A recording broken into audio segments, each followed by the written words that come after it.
Welcome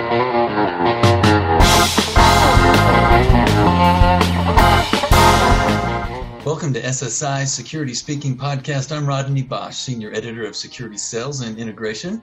I was recently joined by Todd Keller, President of Speco Technologies, in a conversation about the video surveillance industry.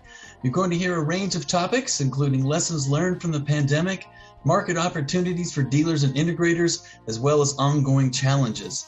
We touch on new additions to Speco's portfolio, plus you can hear Keller's market forecast for the rest of 2021 and 2022.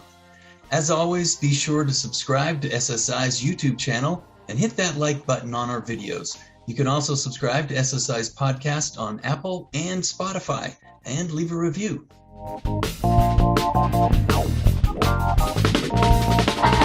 Good day to you, Todd. Good day, and how are you this morning? Doing well, thanks. Listen, I wanted to start right off with the pandemic, and if you can just shed some light on what are some of the most significant ways it has impacted your organization? Well, candidly, it has impacted everybody, and, we took the importance of the pandemic very seriously. We were, in the beginning, certainly locked down, and everybody was working from home. As a critical, infrastructure business, we were fortunate to be able to start to open up. And when we started to open up, the requirements of, masking up and making sure we have all the necessary tools to keep everybody safe was an essential component. The realities are that one of the products that we sell, coincidentally, is a face detection, temperature identification. And in the event anybody did have an elevated temperature, they were not able to, come into work. And we were trying to go on the honesty system that if you didn't feel well, stay home, and let's not, get in. But the business, like everybody else, we took a hit. When you start thinking about all the retail stores, that are not operating, well, if, those places aren't operating, there's no need for surveillance equipment. But the reality is there's still a high demand, for the importance of these products. And fortunately, we've been able to facilitate those applications. And, so it definitely had its effects. And, being back at work and the collaboration that occurs within the office is such a game changer, for all of us. And, making a little bit of a joke, we started when the vaccination came out, we started vac-shaming people, so making them feel obligated, but that's our joke. But the good news is now I would have to say about 95% of everybody that works in this facility, which is a total of almost 50 people, are all vaccinated, and we're fully back and ready to go. Excellent, excellent.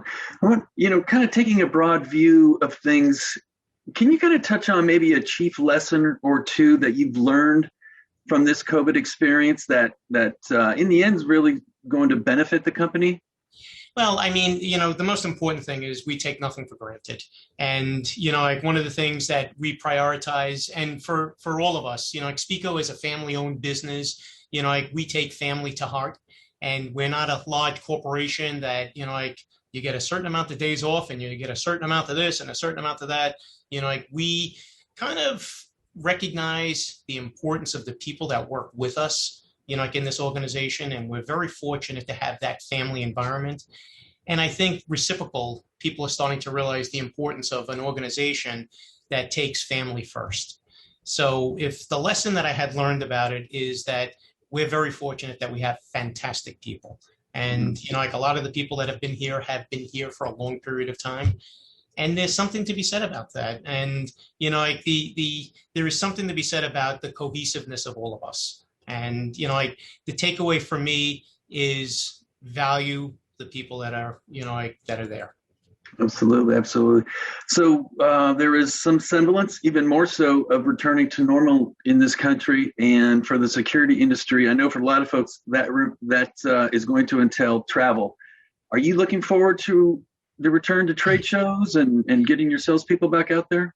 The answer to that is 100% yes. And, the Zoom thing has been fantastic. And we're very fortunate that the technology is there. To allow us to spread our words of what we're trying to do and the information and the advancements in technology that we've made. But candidly speaking, nothing replaces that, eye contact and the face-to-face relationship. My guys, In fact, as of last week only, we are now fully able to travel and fully able to, interact. I myself traveled 3 weeks ago, and we had a situation with a very large regional customer that had some misconceptions from a Zoom call, that he said, you said, this said, that said. And the good news is having a face-to-face conversation, we took what we call the handshakes to hugs. It started off as a handshake. By the end of the meeting, he was hugging us going, man, you guys are the best. So it really works to its benefit. And, our national accounts group is now starting to travel, and all of our people are actually starting to travel. We're looking forward to shows. It's a fantastic venue to interact with people and potential new customers. Yeah. I'm curious for your organization specifically, and maybe what you're seeing with others in the supply chain that you deal with. Do you foresee virtual connections significantly replacing travel to meet face-to-face? It's a great question, and I'll do the best I can to answer that question. I do believe there are certain virtual opportunities, like as we were briefly discussing with the Pacific Rim. My necessity to, do subcontract manufacturing, seeing and visually, identifying and going there, and, was essential. Fortunately, from my 38 years of traveling to the Pacific Rim, whether that's Taiwan, Hong Kong, Korea, or China, has lent it to developing great relationships that now I'm optimistically looking forward to not doing that trip and communicating some of it. But I think still the importance of travel is essential. The importance of face-to-face is essential. But the virtual is a good stepping stone to developing relationships there. Okay. So here we are. It's June. We are halfway through 2021. How are you forecasting the market generally overall and, into 2022?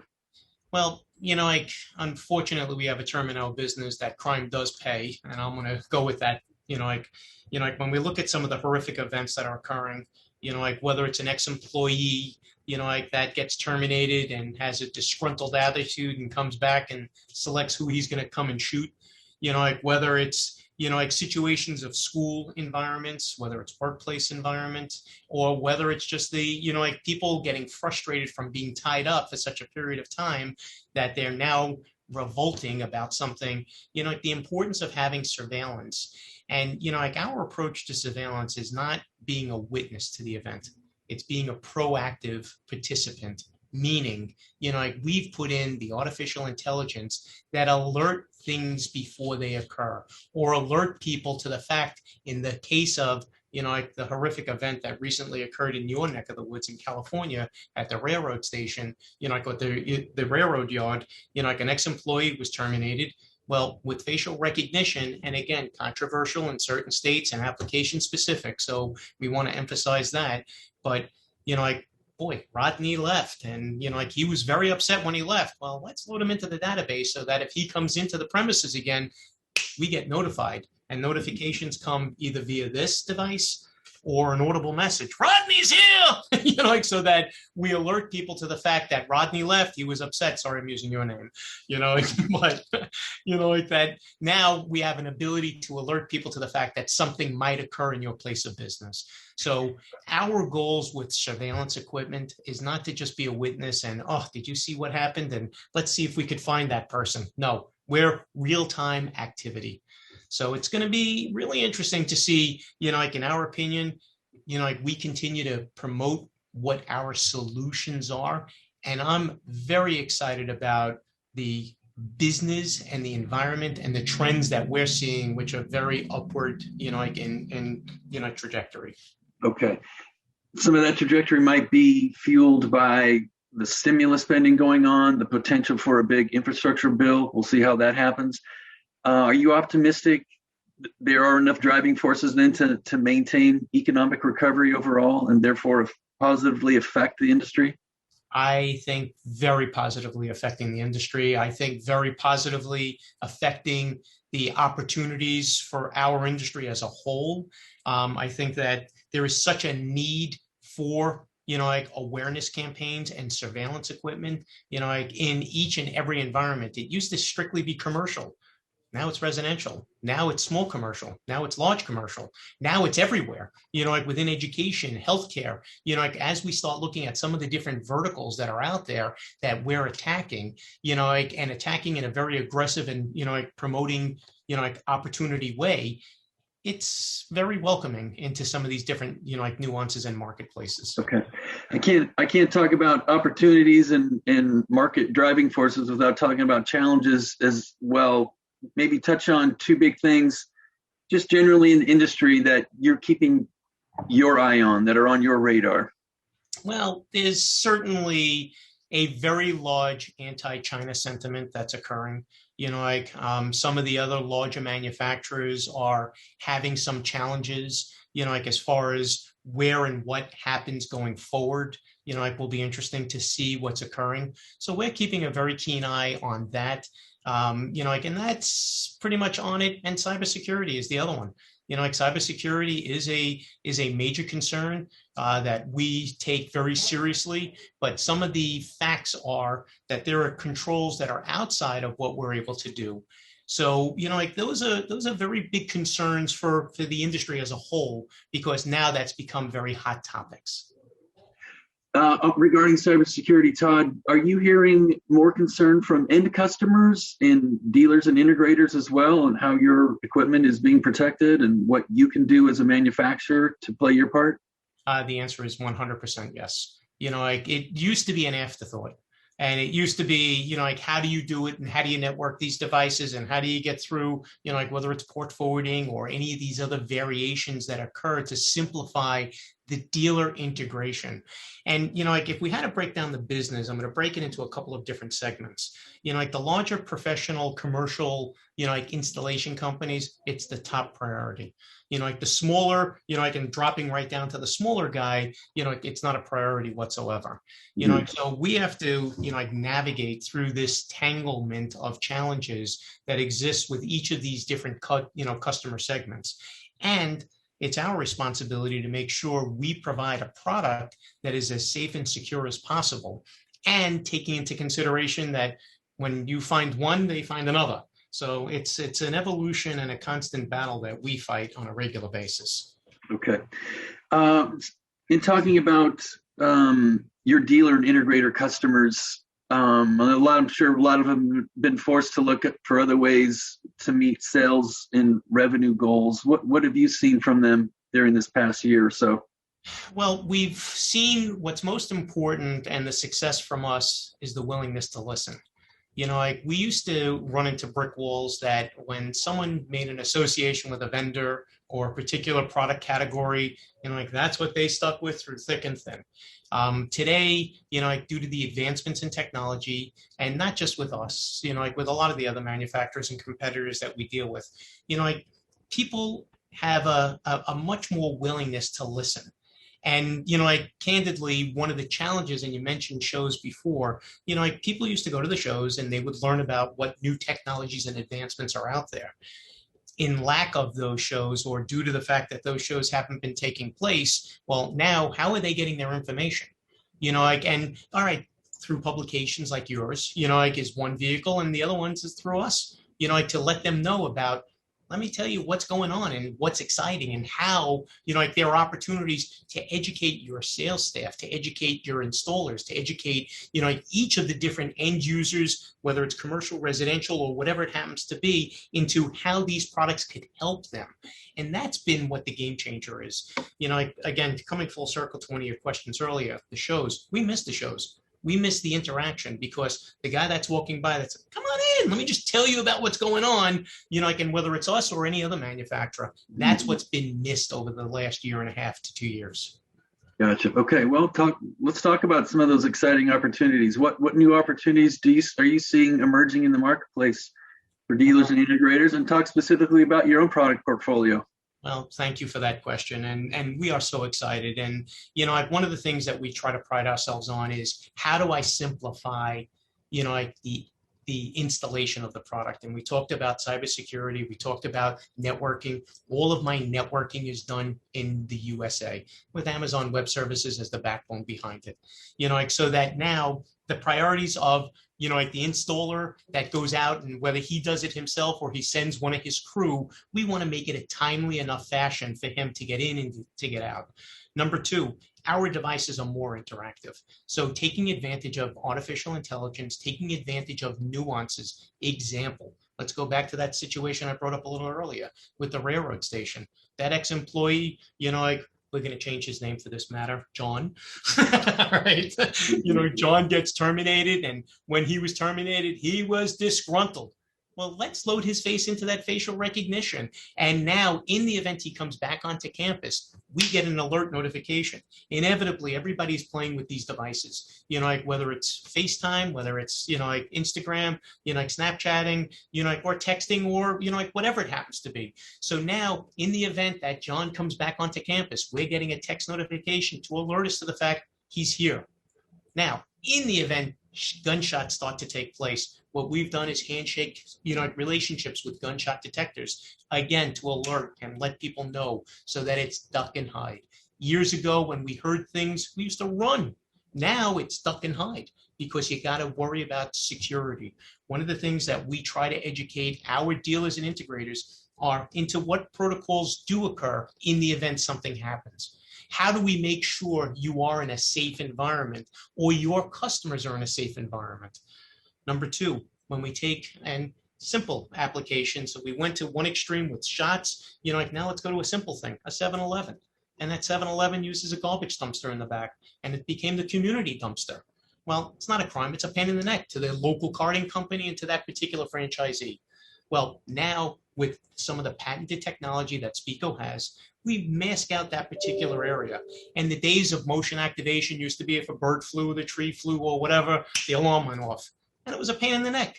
Now, someone comes into that protected area with a combination of license plate identification, two-way communication, and audible messages, saying, warning, you're under surveillance. At the same time, warning you're under surveillance, that owner is getting a text notification. Our goal is to deter. Do it somewhere else. But where the Speco products are there, we're going to optimistically deter that person from doing what actions he was considering doing and leaving. Because now, whether it's lights, whether it's an audible message, whether it's two-way communication, these are all devices that common sense go into deterring a situation from occurring. And I could go into so many other applications with parking lots, municipalities where cars aren't supposed to go into a protected area and they do. What do? We put on lights. When the lights go on, the cockroaches run.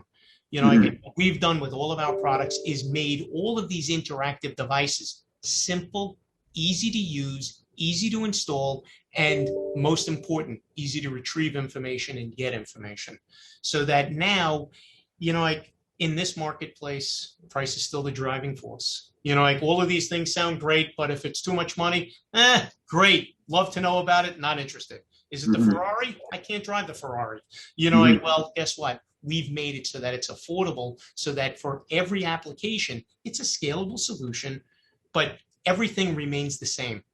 Ease of installation, ease of retrieval, and interactive devices of these. So that everything becomes very simple and easy to use. And one of the other things that we do with our equipment specifically is everything that I'm saying gets taped on the top of the unit.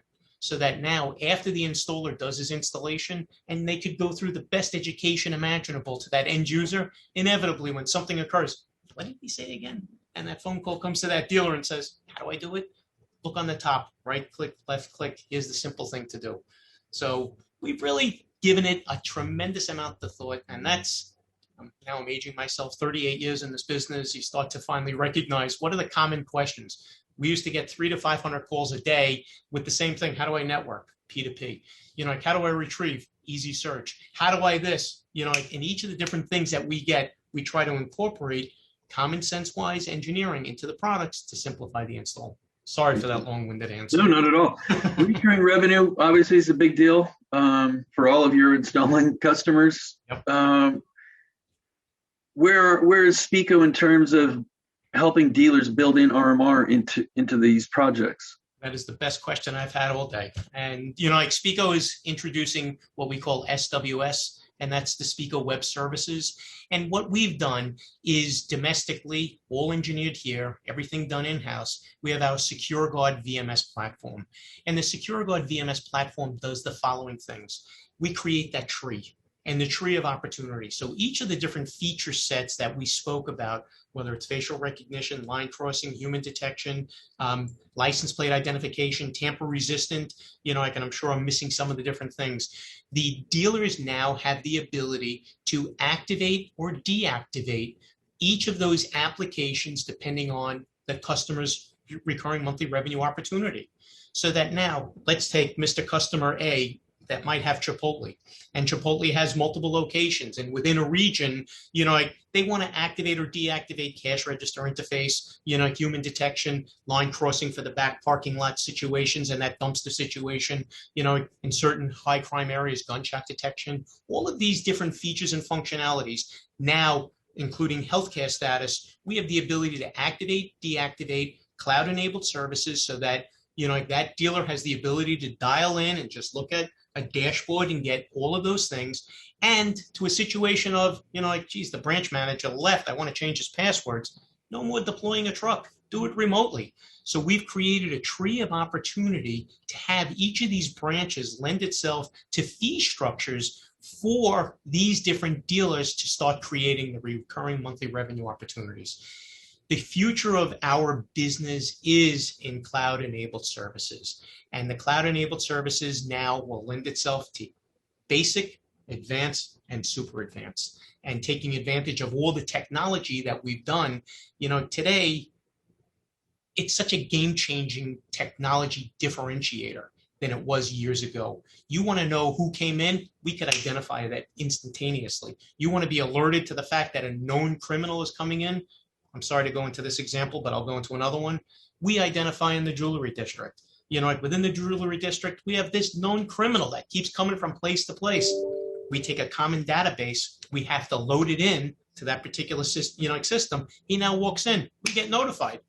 We act accordingly. And we keep our eyes on what's going on so that at least you're getting the heads up. And that's the innovation and technology that's starting to occur that now lends itself to the RMR opportunities. To the traditional dealer, you start mentioning terms and concepts like cloud-based services. That could be intimidating. How are some of those conversations going for you as a manufacturer trying to educate the market potential for these? Well, I would be lying if I said it was easy. And, that's where we need your help also in getting the message out there and delivering the message. The higher level customers, they get it. They get it. They understand it from the alarm industry, and how they're operating central stations. And our goals are continuing to integrate with, Intermix and SureView and, some of the different, bold and debold dice, integrations as far as the central stations. But it's a tough process. When we take some of our channel partners and we try to talk to them about the importance of this RMR opportunity, sometimes it still comes to how much is it, and how does that work? So that's the area that we're still navigating through and having our challenges because, today doing the Zooms and trying to get people encouraged to listen in. Wait, how does RMR benefit your business? Well, what am I doing that for? I got to worry about the next install. So we're dealing with some challenges in regards to that. And that's an area that lends itself to big opportunity going forward. Yeah. Listen, I'm not going to steer the conversation back to the pandemic, but there is one thing I wanted to ask you. When all of this came down, there was this really quick pivot to things like mask detection and thermal camera temperature checks and stuff like that. Is there still going to be a niche market for that stuff, or is that just kind of evaporating already? It's a great question. And, we recently introduced access control into our portfolio, and the importance of having a mask and face and temperature detector at the front door, in our opinion, is crucial. Recognizing, and again, what's nice about the activation is you could activate or deactivate all of those features. So if mask detection is important, in the case of Speco corporate headquarters, you can't come in without a mask. It's crucial. But in certain other areas, for instance, Texas, they're not requiring masks, and certain other states are now letting the mask mandate go down. It's okay. You could now still have facial recognition. Do I want to open that door or not? Is it the owner of the business? Is the license plate or facial, temperature, thing important? In our opinion, it's going to continue to be a crucial role. If someone has an elevated temperature, years ago, they used to force their way into work, and I got to fight because I need that money, and well, guess what? We want to continue to create the solutions that are not expensively priced that lend itself to saying, here's one more barrier. And by the way, Yolanda came in today and her temperature was elevated. We get a text notification, Yolanda, do me a favor, go home. Work from home. Let's work from home today, or, take the day. And that I think, so, in a very long-winded answer, and I apologize, I still feel it's going to be a very important factor going forward. Okay, great. Want to touch on some general industry things going on right now. One of the big ones, obviously, is the supply chain issue, Todd, with shortage of chipsets and stuff like that. Can you talk a little bit about some of the difficulty and availability that you're seeing and experiencing yourself? Well, fortunately, one of the things that we started heading towards was the NDAA, solutions. And, we, in forecasting, kind of, a little pre-pandemic, and as the pandemic started, we were fortunate to start forecasting a lot of the requirements and growth initiatives that we had. I would be lying if I said it's going as smoothly as possible. The chip shortage situation is a challenge for all of us. We're fortunate to be in a very large inventory position. Speco has a very large facility, and we stocked up, luckily, a little bit. I'm going to just throw that out there because the business was picking up. So we happened to have loaded up. Then the chip shortage came, and we happen to have been in a healthier position than others. So, we happen to have found ourselves, and sometimes business is a little bit of luck, in a situation where it wasn't horrendous. But our daily conversations are about the future of chips, specifically which chips, that operate which features and functionalities, and how they meet the NDAA requirements, if that's important. So it is an ongoing process for us. So I'm just curious if you can give us kind of some insights. These chips are only made in very few places in the world. So are you on the phone all day? Are you trying to find? Well, I have to say it's been a lot of late night phone calls. Yes. And forecasting is a crucial component, to our business, and stepping up a little bit. And it comes back to a little bit of the financial capabilities of who we are as a company and taking a position. And, candidly speaking, Rodney, some of the challenges that we had were the chip directions, which chip is doing what feature and functionality. And we had to put a little bit of a stake in the ground and make a decision, with directions. And we were fortunately, selected the right solutions. But it's a process. I might be simplifying it. It's a little bit more of a process. Absolutely. So on the topic of NDAA compliant video surveillance gear, what has the crackdown on China-based vendors meant for Speco? Has this driven opportunity for you? It's definitely created a tremendous amount of opportunity for us. The larger, we'll call them the larger national accounts, in the past have been very focused on what they're doing. They're certainly much more open to hearing alternative solutions and the solutions of what we provide. The local regional guys, the larger ones, again, they used to be very focused, now much more willing to hear and listen to what we have to offer and say. And then to the over-the-counter guys. The over-the-counter guys, at some of our channel partners, in the past, it's how much? Well, let me just share what it does. No, how much? It became a price. Now, all of a sudden, more and more of them are willing to listen to your solution and your presentation on what it can help provide and the road for RMR. And how do you play into that road? And how do you play into artificial intelligence? And how are these things going to benefit the security industry? So we have a big challenge in front of us, and that's educating and getting that word out there. And that's, again, where we're going to hopefully rely a little bit more on you guys to help us with that. Okay. As we just kind of wrap things up, I'd like for you to just kind of riff a little bit about the industry and what needs to be done? What is there something that keeps you up at night? Is there something that cooks your goose that you want the industry to move faster on, whether it's standards or what? What kind of peeves you? Well, it's a great question, and I think that, like, there's a lot of misconceptions about, like, manufacturers, about solutions, about everything, and like, I think, to the good and to the bad, like, there are different publications that go out there and they take a position, and whether it's accurate or not, it's accurate in their mind, and they, like, go out there and create some challenges that you have to now defend and, like, and rely on. I think that, like, one of the opportunities that I so appreciate is this conversation and sharing what we're doing. And we're an open book. There are no secrets. Like, someone has a question about something and how we're doing things, ask. We'll be more than happy to share. Like, so I think that by itself is challenging, like, and making sure, this is who we have. We have ourselves. The credibility of our organization is the face of Todd Keller and what I present to my organization. And when someone says, oh, like, whether it was a good thing or a bad thing, the good things, like, when business is good, everyone's backslapping. When something turns the wrong way, like, all of a sudden, like, and the challenge of making sure we always do the right thing is what keeps me up at night. Making sure that our products are designed to do exactly what they're supposed to do. Doesn't mean the installation is being done exactly the way it's supposed to be done. It doesn't mean that there are exterior environmental issues that interfere with the way it's being done. But those challenges of bridging that gap is single-handedly the challenge that running my everyday business. Like, if someone all of a sudden says something and, like, but it wasn't true, like, now I have to go about defending it. So those are the challenges. We are, to the root of who we are, we're solid, good people.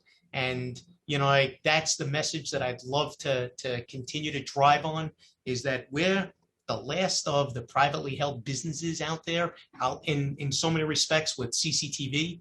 A lot of other companies have been, like, merged into, like, other conglomerates and everything else. This is it for us, and I'm second generation, the third generation. I'm so excited, like, is right behind us, and they're starting to go with the right grassroots approach as far as how to run a business, how to do the right thing, how to be credible, and how, if you make a mistake, fess up to it and deal with it and fix it. Like, and that's the best way to move forward. It doesn't mean things don't make, we don't make mistakes. We're not perfect, like, but we certainly strive to do the best we can to always do the right thing. Speco Technologies President Todd Keller, appreciate your time today. Thank you so much. I really appreciate it as well, Rodney.